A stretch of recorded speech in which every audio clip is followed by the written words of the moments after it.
Mateo capítulo 26, versículos 26 al 29. Voy a compartir con ustedes esta porción de las Escrituras. Le puse como título a esta predicación, La última Pascua y la primera cena. Diga por favor esto, la última Pascua y la primera cena. Dice la palabra de Dios de la siguiente manera: y mientras comían, tomó Jesús el pan y bendijo, y lo partió y dio a sus discípulos. Y dijo: tomad, comed, esto es mi cuerpo.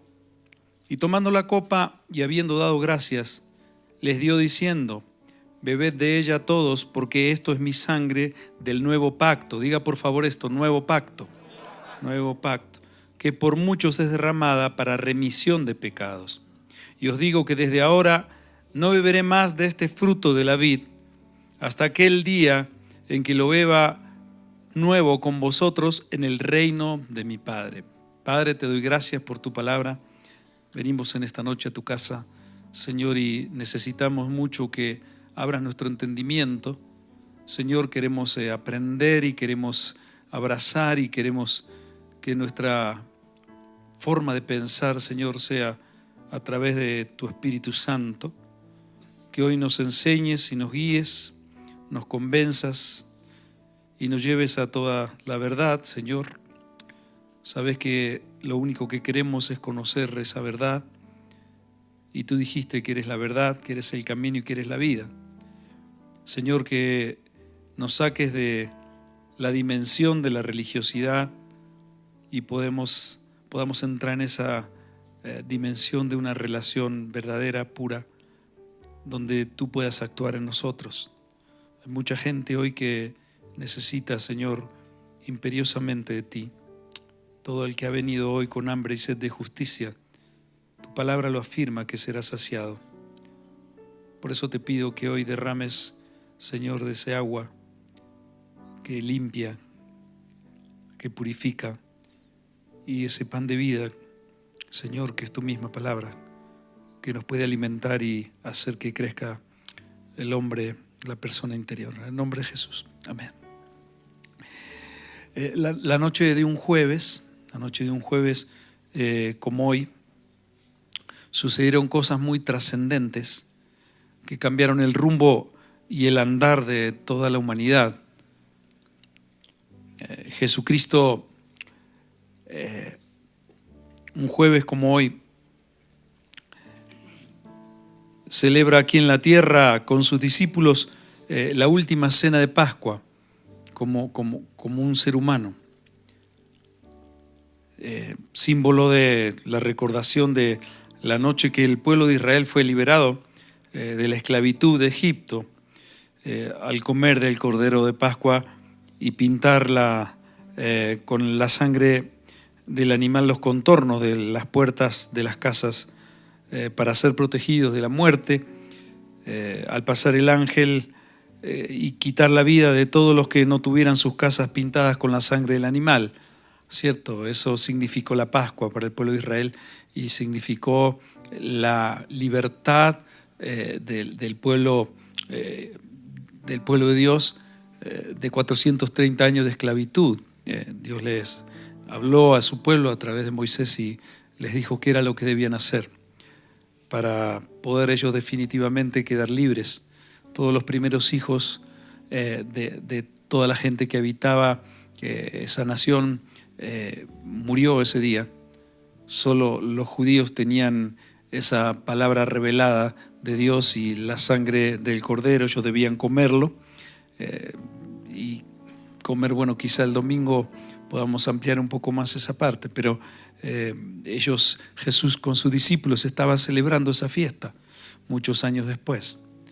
Era un legado que Dios había establecido para que su pueblo celebrara todos los años la Pascua. Era una fiesta que duraba una semana. Toda la semana era la semana de Pascua, ¿cierto? Dios establece esa celebración para recordar y tener presente ese hecho tan trascendental para su pueblo y que marcó y selló a toda la humanidad. En medio de esa celebración, que era una cena, muchos años después, Jesús le dice a sus discípulos las palabras que acabamos de leer, ahí en Mateo capítulo 26 en adelante, que dicen en resumidas cuentas: el pan y el vino que les estoy repartiendo son la señal del pacto nuevo, un pacto que hago a partir de este momento con mi pueblo, con ustedes. Yo voy a dar voluntariamente mi vida para que muchos puedan ser rescatados de la muerte eterna a través del perdón de pecados. Ese fue el pacto. Un pacto es algo que uno decide hacer entre dos o más partes, pero entre dos partes el Señor decide hacer un pacto que no es un contrato, es un pacto. Un pacto significa: yo voy a cumplir mi parte, no importa lo que tú hagas. No hay ningún tipo de restricción o de anulación del pacto. Yo me comprometo a hacer esta parte, los dos nos comprometemos a algo, pero si tú no lo haces, mi pacto es que yo lo voy a hacer. Por eso la palabra dice que aunque nosotros no fuéramos fieles, Él permanece fiel. Es su pacto, ¿cierto? Y Él establece ese pacto. En ese momento, dice, ese pacto consistiría en que yo voy a dar voluntariamente mi vida para que muchos puedan ser rescatados de la muerte eterna, que la humanidad lleva, esa culpa y esa sentencia que lleva por haberle dado la espalda a Dios, el primer hombre y la primer mujer, haber desestimado el mandato de Dios, haber comido del fruto prohibido, y todo eso es lo que la herencia negativa que lleva la humanidad. La palabra dice que la tierra fue maldecida por ese hecho. Vivimos en una tierra maldecida, aunque muchas religiones no lo quieran admitir. La naturaleza está sujeta al comportamiento del hombre, aunque hay muchas corrientes que hoy dicen otra cosa. Pero ese es otro tema. Lo que quiero decir es que el Señor se comprometió a entregar su vida, a derramar su sangre, que es la única que tiene la capacidad y el poder y el valor para poder perdonar esa deuda eterna que tiene el hombre y que desata la ira de Dios, ¿cierto? Poder perdonar pecados. Para que se pueda perdonar el pecado tiene que haber un reconocimiento del pecado, tiene que uno admitir que está haciendo en su vida algo mal y tiene que querer hacer lo correcto, ¿cierto? Entonces el Señor dice: hagan memoria cada vez que se reúnan a celebrar esta cena, hagan memoria de este pacto que hoy estoy estableciendo con el mundo, con la humanidad. Ese jueves Jesús celebra su última Pascua para dar inicio a su nuevo pacto. Su nuevo pacto consiste en que a partir de ahí comenzaría su iglesia, ¿cierto? Comenzaría la etapa en que Jesús va a la cruz, muere, cumple con su pacto, resucita, está en el cielo, va al cielo y está a la diestra del Padre intercediendo por su pueblo. Y ese periodo entre que Jesús se fue y por eso dice: la muerte del Señor anunciáis hasta que Él vuelva, es lo que está anunciando su iglesia. La iglesia es todas aquellas personas que han recibido a Cristo como Señor y Salvador. La iglesia visible es el lugar y la gente que se congrega. La iglesia invisible es la gente que de corazón le ha entregado su vida a Cristo y se ha consagrado para vivir de acuerdo a su palabra y a su voluntad. Esa es la iglesia invisible, ¿cierto? La iglesia visible puede ser la gente que nos congregamos, que vamos a la iglesia, cantamos, aplaudimos, decimos amén, hacemos alguna sí, otra no, pero estamos más cerca del arpa que de la guitarra, como dicen algunos, ¿cierto? Porque su prioridad no es una vida consagrada totalmente al Dios verdadero, no hay una revelación, un entendimiento total. Entonces, mientras cenaban, mientras ellos estaban en la cena, estaba Jesús ahí con sus discípulos en ese lugar. Y Mateo capítulo 26, del 21 al 23, Jesús dice: mientras comían, dice: de cierto os digo que uno de vosotros me va a entregar. Y entristecidos en gran manera, comenzó cada uno a decirle: ¿soy yo, Señor? ¿Soy yo, Señor? Decía el discípulo: Señor, ¿seré que yo puedo llegar a hacer semejante barbaridad de entregarte, de traicionarte? Entonces él respondiendo dijo, el que mete la mano en el plato, el que mete la mano conmigo en el plato, ese me va a entregar. La historia es bien conocida, ¿cierto? Saben de quién estoy hablando. La persona era Judas Iscariote. Era la clase de seguidor de Jesús que tenía planes muy personales, ¿cierto? Las expectativas que tenía Judas Iscariote no eran las correctas. ¿Por qué digo Judas Iscariote? Porque hay un Judas que es el hermano menor de Jesús, ¿cierto? Que escribió una de las cartas en las Escrituras. Entonces muchos se confunden. Usted esta semana por ahí ve esos programas tan edificantes, ¿cierto? Cuando usted en estos días que seguramente en la tarde alguno no tendrá nada que hacer y empieza a canalear, ¿cierto? Y salen ahí, ¿cierto? La vida oculta de Jesús, el evangelio de Judas, que no lo dejaron poner. Hay que ver qué Judas, qué apellido, ¿cierto? ¿Cuál era el apellido de ese Judas y cuál Judas era? Pero bueno, no me voy a meter en ese tema porque nos podríamos quedar toda la noche hablando.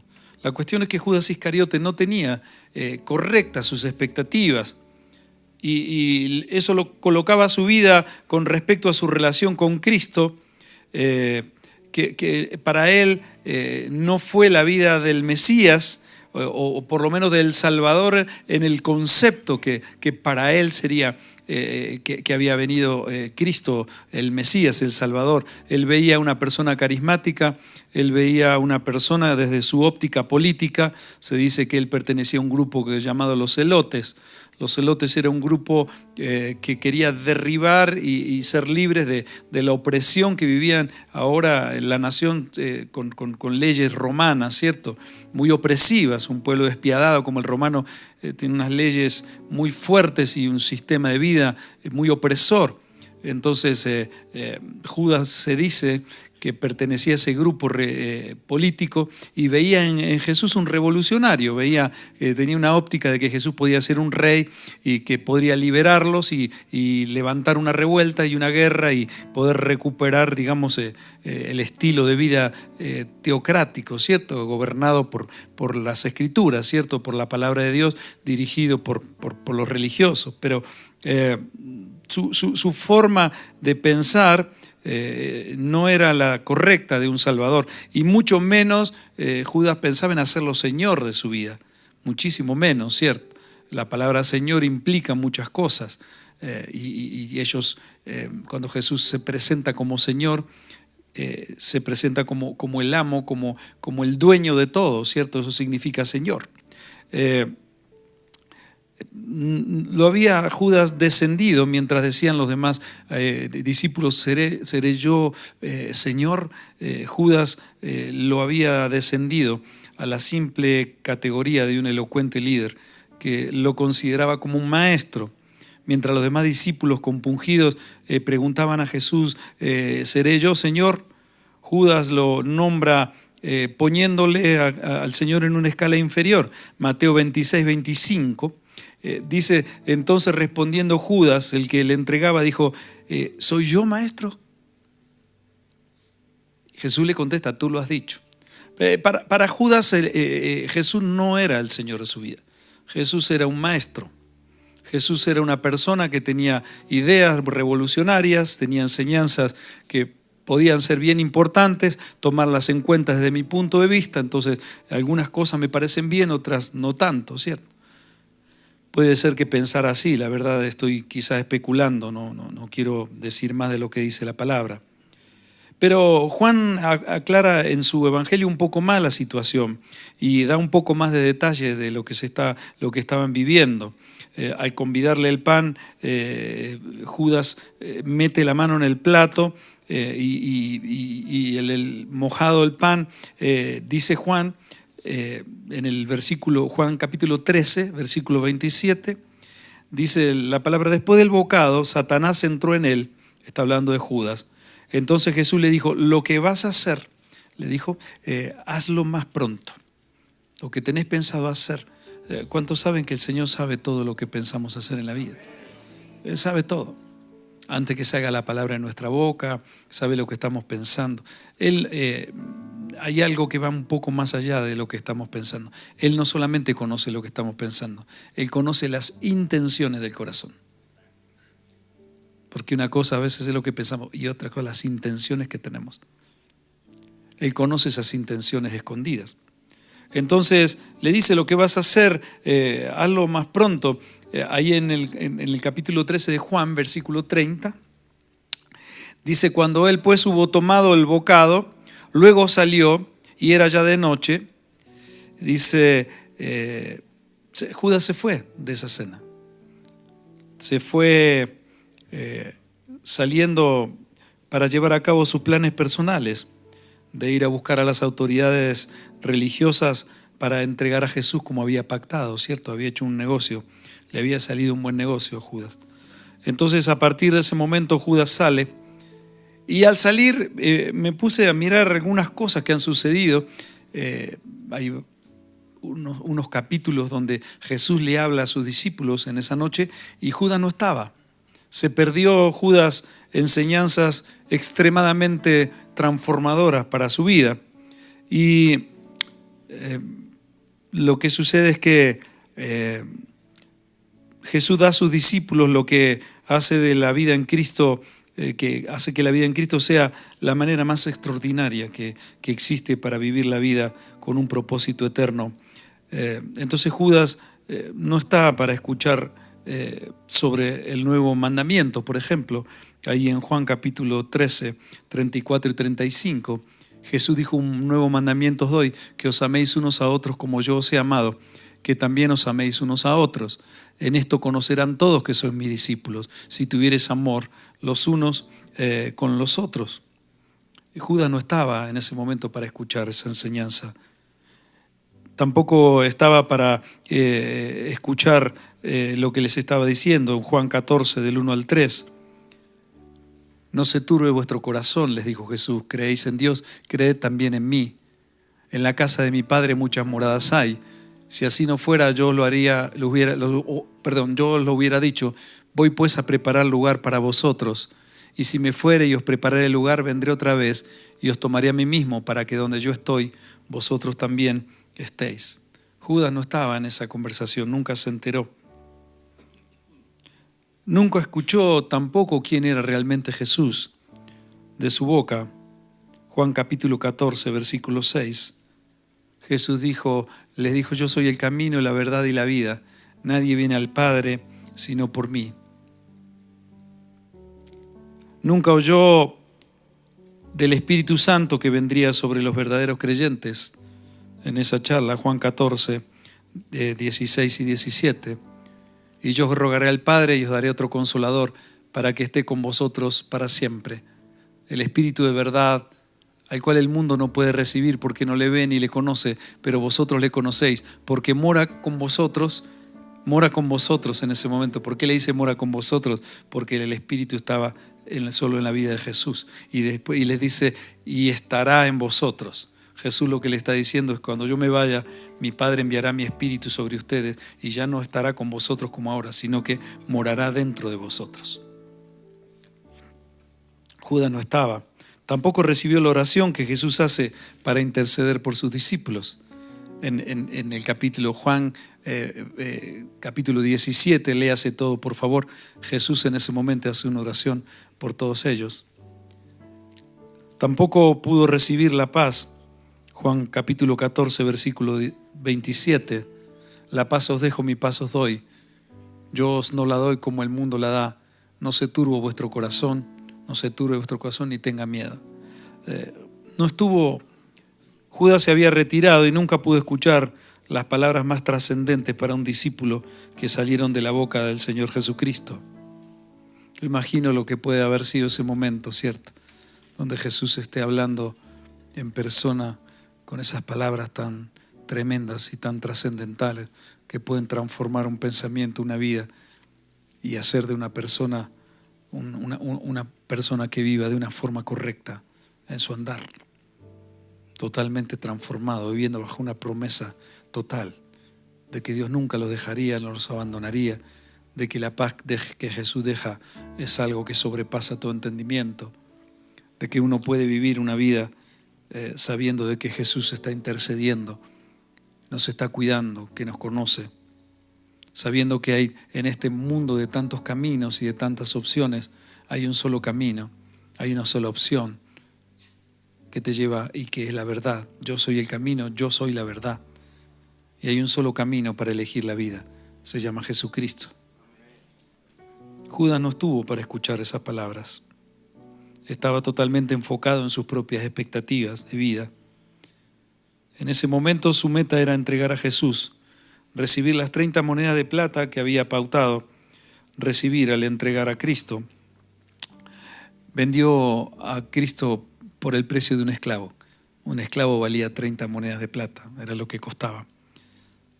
El amor al dinero y el egoísmo de tratar de que Jesús sea en el seguidor de Judas y no Judas Iscariotes, el seguidor de Jesús, lo convirtió en el ser más vil y despreciable que pudiera existir,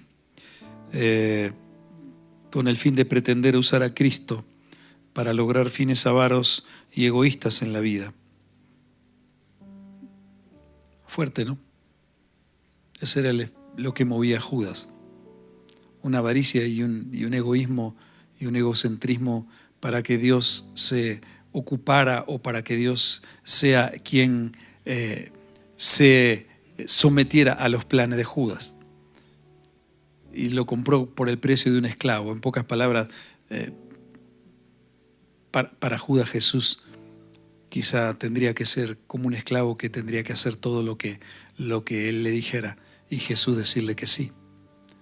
Ese espíritu hoy está rondando y da muchas vueltas y se ha logrado introducir muchas veces en la iglesia, donde la gente, los mensajes humanistas centrados en el hombre en estos tiempos de posmodernidad y tan complejos que vivimos, centrados en el placer del hedonismo, donde mucha gente cree que está bien, todo lo que me cause placer está bien, entonces lo hago, donde mucha gente no puede entender que lo correcto muchas veces no tiene que ver con el placer y no está dispuesto a pagar el precio. Se habla mucho de un Dios, se habla mucho de Jesucristo, pero se ha reducido con los mensajes tan light a un Jesucristo que tiene que ser un Aladino, donde froto la lámpara y tiene que salir y cumplirme los deseos que yo quiero. De ahí sale la idolatría, por eso dicen en la palabra, uno se fabrica un muñeco, con una parte que sobra de la madera hace un asado, con la otra parte hace un muñeco, lo pinta, lo pone en un lugar de privilegio en la casa y le dice, tú serás mi Dios y me darás todo lo que yo pida. Eso es la idolatría. Y eso es lo que tiene encadenado la mentalidad de tanta gente.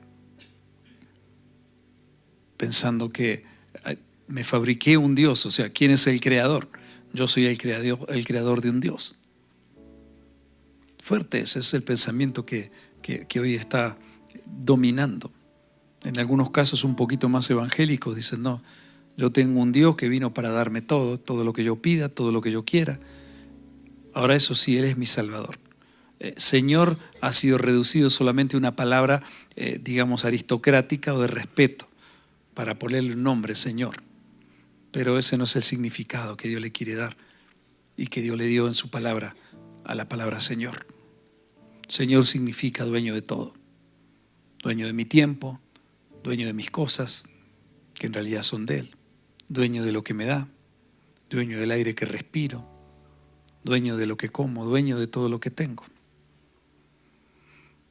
Por eso es muy fácil cuando uno tiene un pensamiento cristiano, el poder bendecir, el poder dar. Es muy fácil, porque uno sabe que dando recibe. La mentalidad de Judas no podía comprender eso. Ese ser utilizado, su carácter y su personalidad para los fines de que Judas se sometiera al plan divino de Dios, que fue venir y entregarse voluntariamente y mover todas sus fichas de tal manera que movía a los religiosos, a los gobiernos, a la gente, al mismo Judas, para convertirse en un instrumento que las Escrituras habían hablado miles de años antes de lo que iba a suceder. En realidad todos terminaron siendo los que se tuvieron que mover de acuerdo al plan divino, a la agenda divina. Hoy la sociedad está tratando de echarle la culpa a quién fue que mató a Jesús, si los romanos, si los judíos, si el otro. Dios se entregó voluntariamente. Dios es Señor. Ningún hombre puede torcer su voluntad. Ningún ser creado puede torcer su voluntad. Lo que Dios dice, eso pasa. Lo que Dios decide, eso es.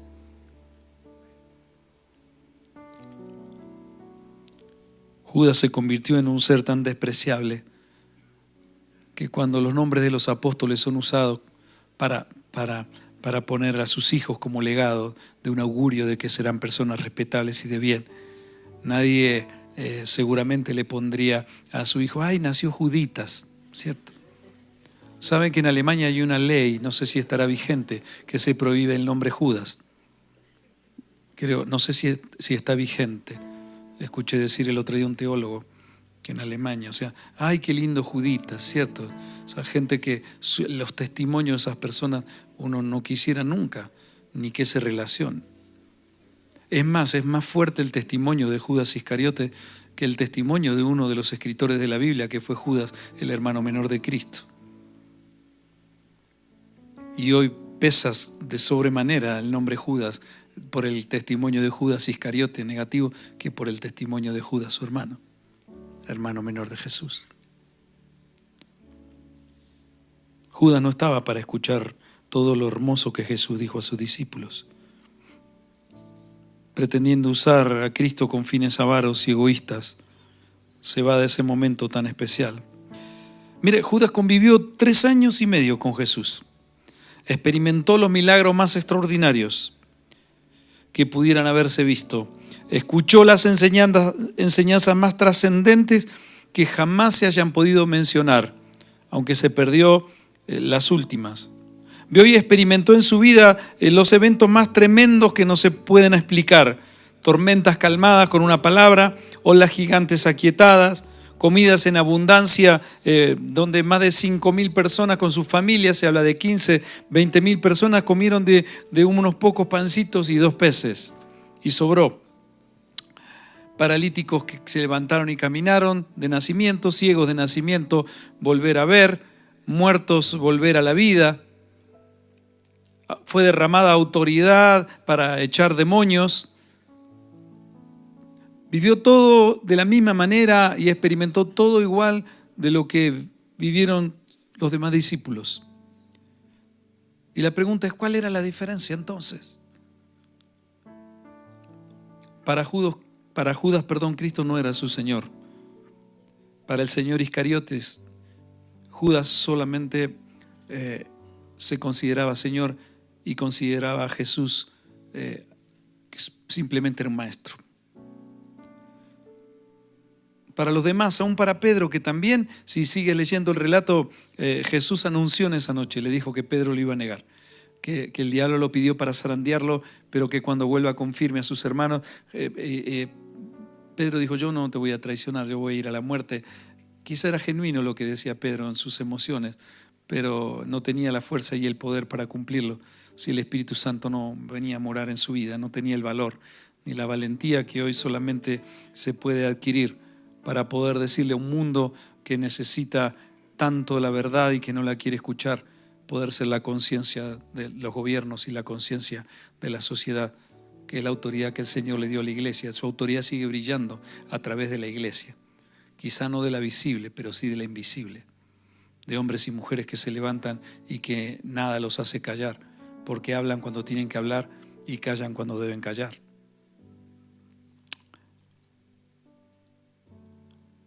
Para los demás, aún para Pedro, para todos ellos, Jesús fue el Señor y es el Señor.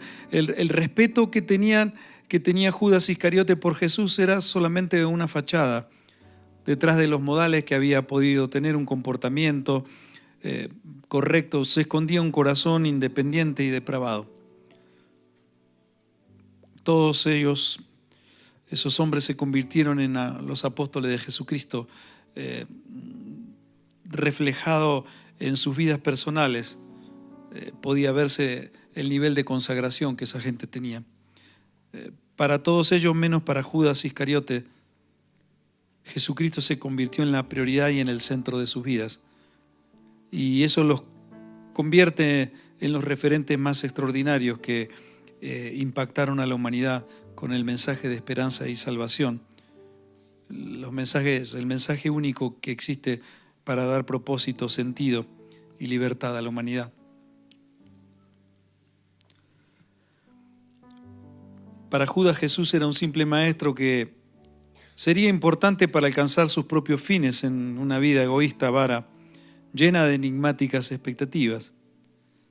Para los discípulos, Jesús se convirtió en el Señor de sus vidas, donde todos los fines personales fueron cambiados por el propósito divino, al reconocer al Hijo del Carpintero como el Dios hecho hombre que vino a salvar y a buscar lo que se había perdido, y entonces los encontró a ellos.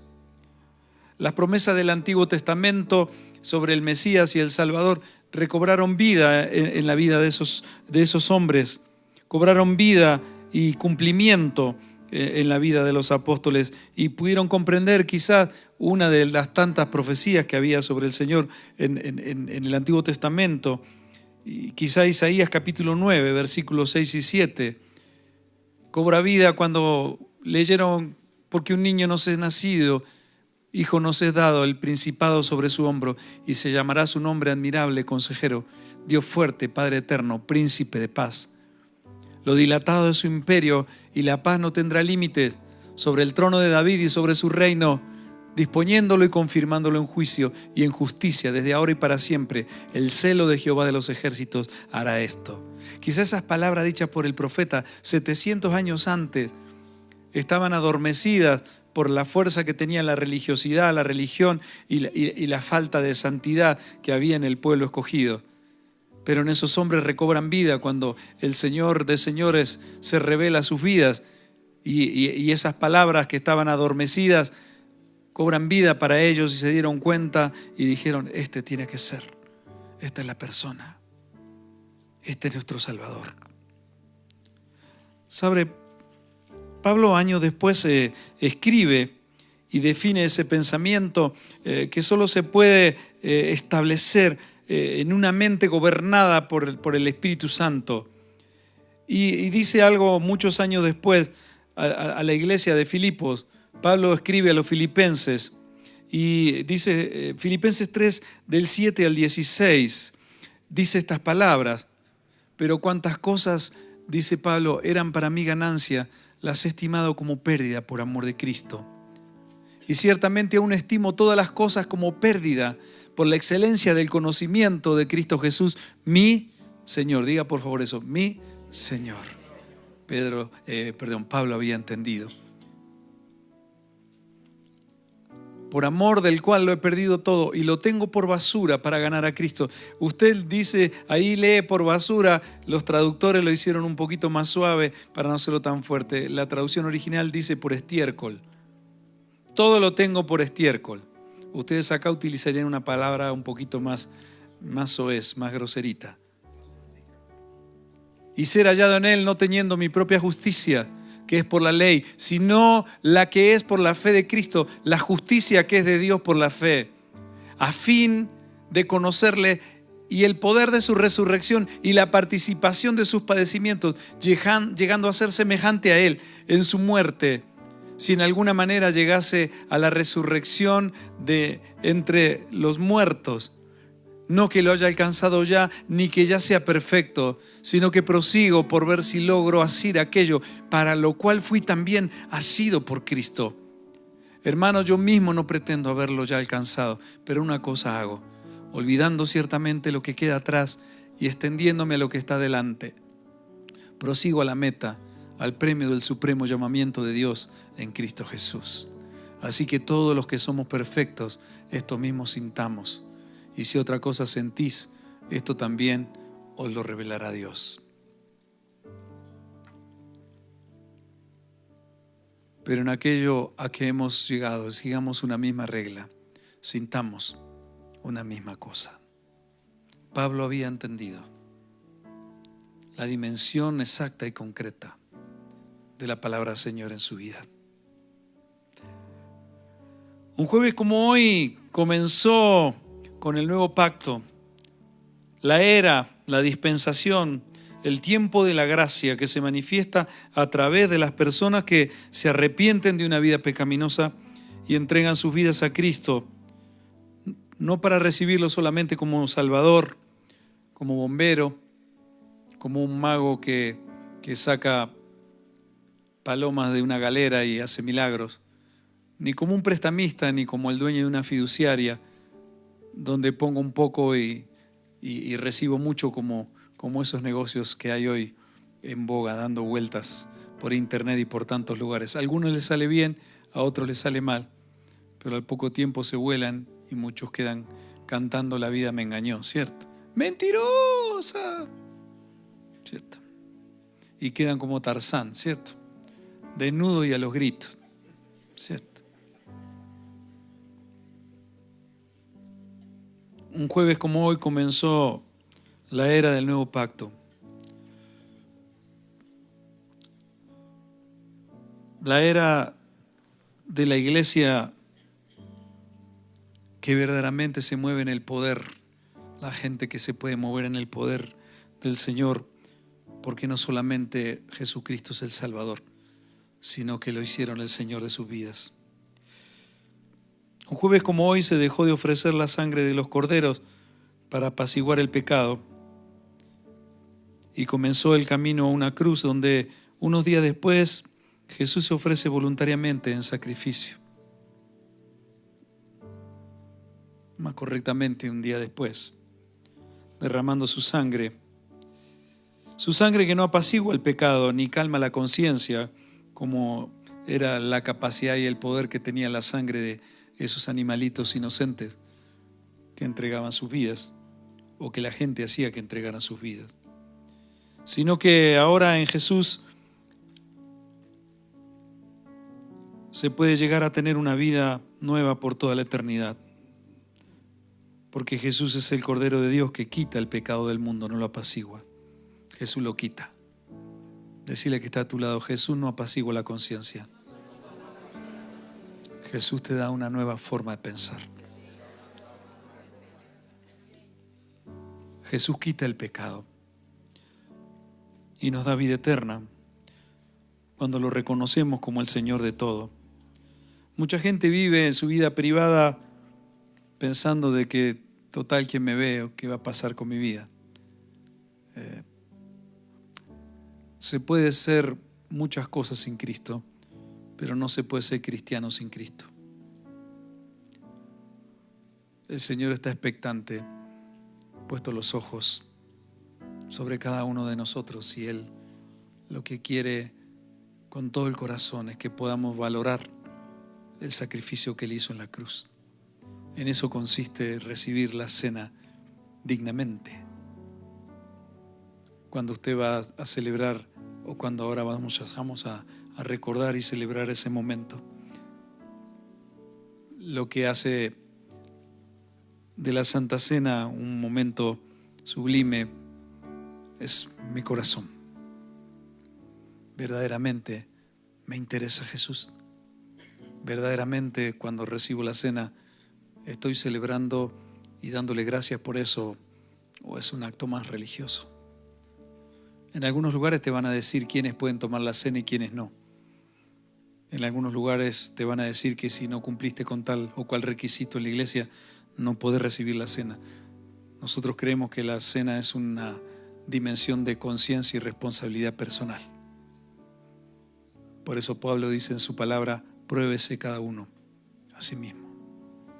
Yo no puedo saber lo que hay en tu corazón, pero Dios sabe lo que hay en el corazón. Yo no puedo saber cuál es el motivo por el cual tú estás aquí. Dios sabe por lo cual tú estás aquí. Lo que tú tienes que saber es que nunca el Señor va a salirse de la cruz, va a ser inútil su sacrificio para cumplir con un deseo que no es correcto ni está acorde con una voluntad alineada con un corazón puro y una conciencia limpia, lavado por la palabra de Dios. El pecado nunca es gratis. El pecado trae consecuencias en la vida.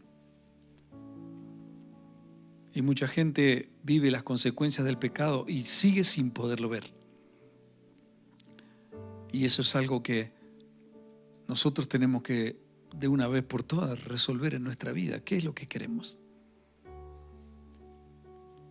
¿Para qué quiero seguir a Cristo? ¿Qué es lo que estoy esperando? ¿Quién es el responsable de mi vida? ¿El Estado? ¿Un presidente de turno? ¿Mis papás? ¿Mi familia? ¿La que me dejó? ¿Quién es el responsable de mi vida? Hoy la forma de pensamiento que hay en la sociedad es eso. Tiene que haber uno responsable para echarle la culpa. El Evangelio significa responsabilidad. Decirle que está a tu lado, responsabilidad. Y si Dios te llamó, si Él te escogió, no te vas a poder escapar. Vas a pasar por cosas que no tendrías que pasar, pero vas a pasar. Hasta que entiendas de una vez por todas que Él te está buscando y te está llamando. Porque Él es el Señor. Él solamente sabe lo que tú y yo podemos llegar a ser. Él nos creó con propósitos, con talentos, con propiedades, con habilidades que quizá todavía no han sido descubiertas hasta que tú verdaderamente no entiendes. Quizá entiendes medio algunas cosas, pero tú ves que las puertas no se abren, que las cosas no salen como quieres.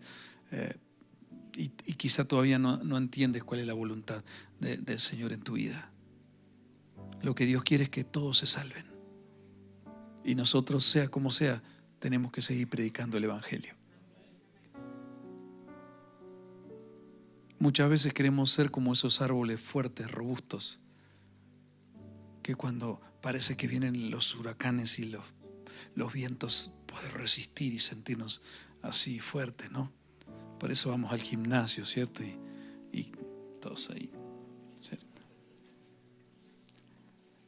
Y el Señor muchas veces está esperando que seamos como esas palmeras, ¿cierto? Que los vientos los llevan de un lado a otro y golpean y parece que se van a destruir. Y cuando pasa la tormenta, la palmerita vuelve a su lugar. Ese árbol fuerte, o sea, fue arrancado de raíz y volado por los aires. Porque el concepto que tenemos nosotros de fortaleza está trocado por el pecado.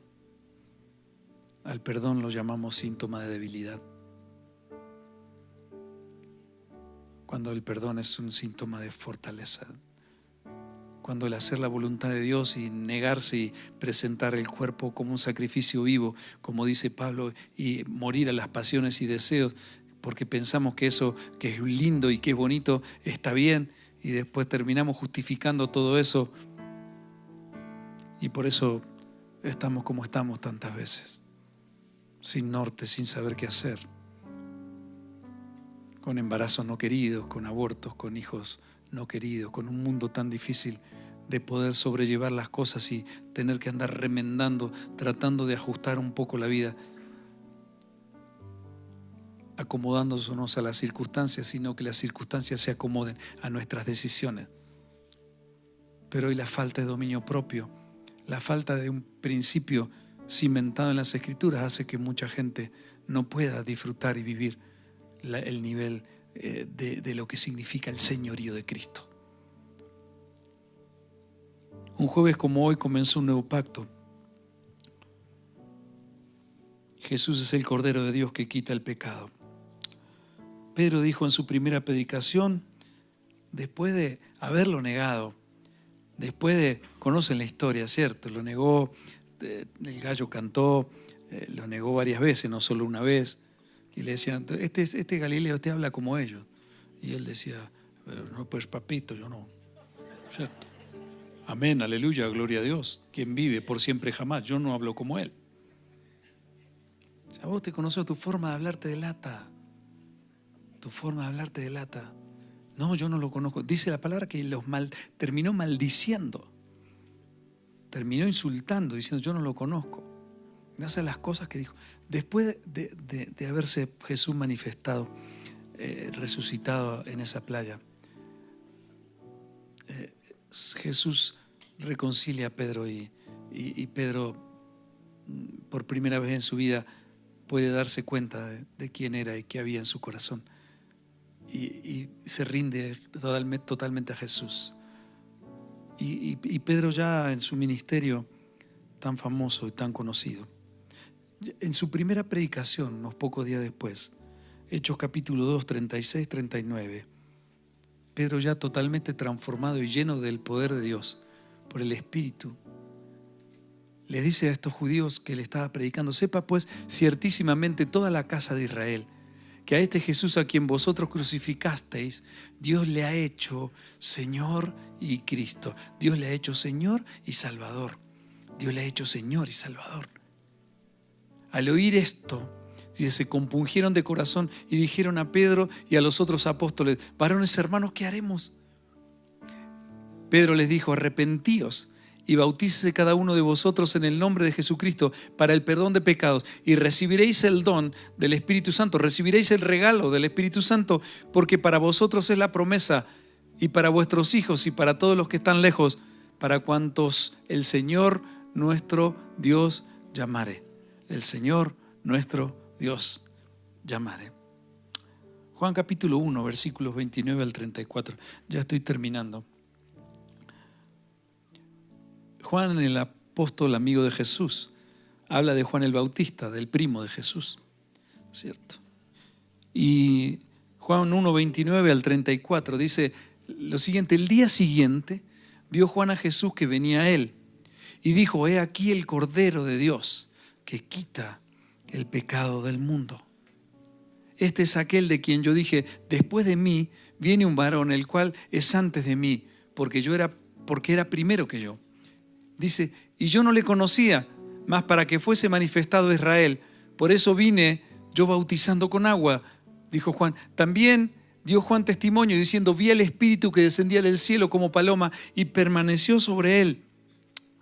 Y yo no le conocía, pero el que me envió a bautizar con agua, aquel me dijo: sobre quien veas descender el Espíritu y que permanece sobre él, ese es el que bautiza con el Espíritu Santo. Y yo le vi y he dado testimonio de que este es el Hijo de Dios. Juan Bautista era primo de Jesús. Dice: ¿cómo es que no le conocía? Yo le conocía como el hijo del carpintero, como mi primo, pero Dios me había dicho que vendría el Espíritu Santo en forma de paloma y se posaría sobre una persona. Y esa persona fue la persona de Jesús, del Cordero de Dios, el Hijo de Dios. Un jueves como hoy se estableció la Cena del Señor como el acto de celebración más importante y trascendente para su novia, que se llama la Iglesia. En este acto nosotros recordamos ese pacto que hizo Jesús cada vez que tenemos la oportunidad de reunirnos y compartir la cena. Un jueves como hoy, hace casi 2000 años, se estableció este sacramento, este mandato que Jesús dejó para su iglesia y que tiene que tener un sentido verdaderamente importante, porque determinará con la actitud que yo enfrente cada vez que tenga esa oportunidad. Eso determinará qué significa el Señor para su vida, qué importancia tiene eso que estableció el Señor hace 2000 años en su última cena. ¿Qué importancia tiene ese legado que dejó para mi propia vida? ¿Qué sentido le doy? Primera de Corintios capítulo 11, versículo 23 al 28. Pablo dijo: porque yo recibí del Señor lo que también os he enseñado. Póngase de pie, por favor, y puede recibir la cena mientras comparto estos versículos.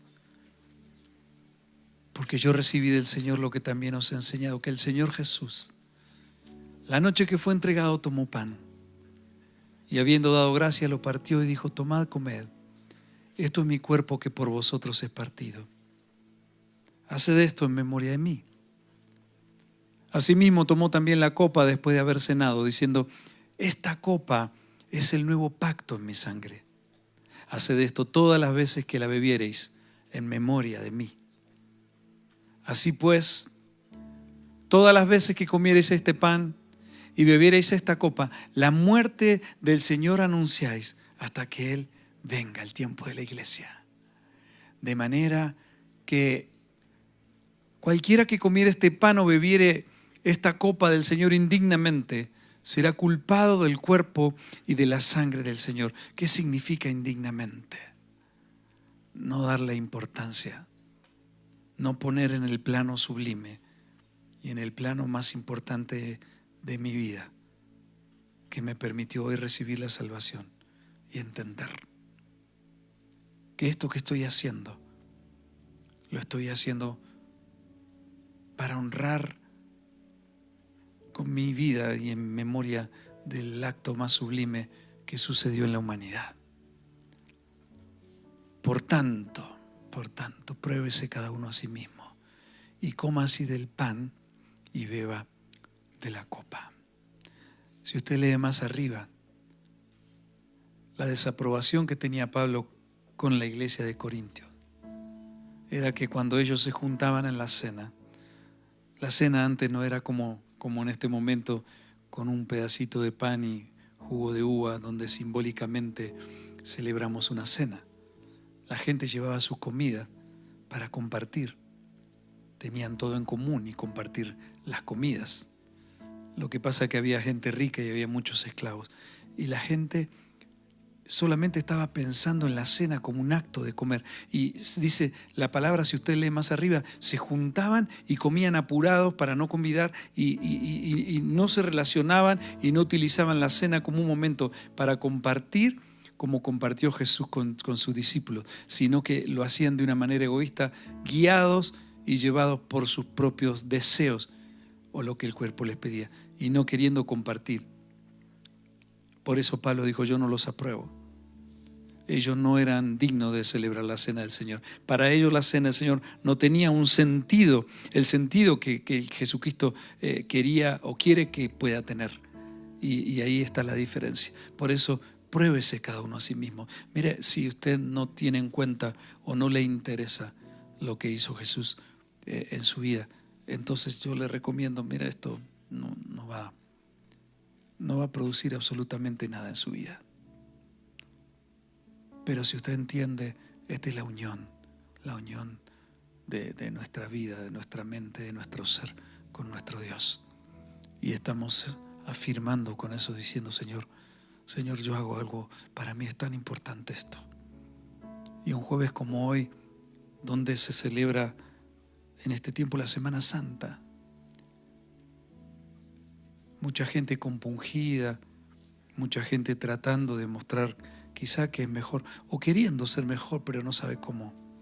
La única manera de poder cambiar es decir, Señor, yo reconozco que soy pecador, soy pecadora, que mi estilo de vida no es el correcto y Dios te dice, por favor, llegó el tiempo de cambiar. Llegó el tiempo de que entiendas que te estoy llamando. Llegó el tiempo de que ya dejes de vivir pensando en tus propias cosas o en tus propios proyectos y empieza a poner tus sueños y tus proyectos en mis manos, dice el Señor. Pero deja que yo ponga los míos en ti, porque mis sueños y mis proyectos son mejores que los tuyos. Y cuando tú entiendas eso, vas a poder apreciar la seguridad, la tranquilidad que te da, que tu vida no depende ni de la admiración ni de lo que puedas lograr, porque tú no eres lo que puedas lograr, tú eres lo que Dios dice que eres. Tu éxito no está en conseguir cosas, tu éxito está en reconocer y saber quién eres en Cristo Jesús y quién es tu Señor. Por eso, Padre, en esta noche, en este momento donde podemos compartir esta cena, queremos darte gracias, Señor, por ese sacrificio que hiciste en la cruz, donde verdaderamente nos dejaste un legado, una enseñanza, y queremos volvernos a ti y como cuerpo queremos decirte, Señor, gracias por lo que hiciste, gracias por lo que hiciste en la cruz, gracias porque esta semana donde para muchos significa descanso, esparcimiento, para nosotros significa un tiempo de decir, Queremos que seas el Señor de nuestra vida. Queremos ser tu iglesia verdadera. Y te damos gracias por ese sacrificio y por haber derramado tu sangre. Puede participar.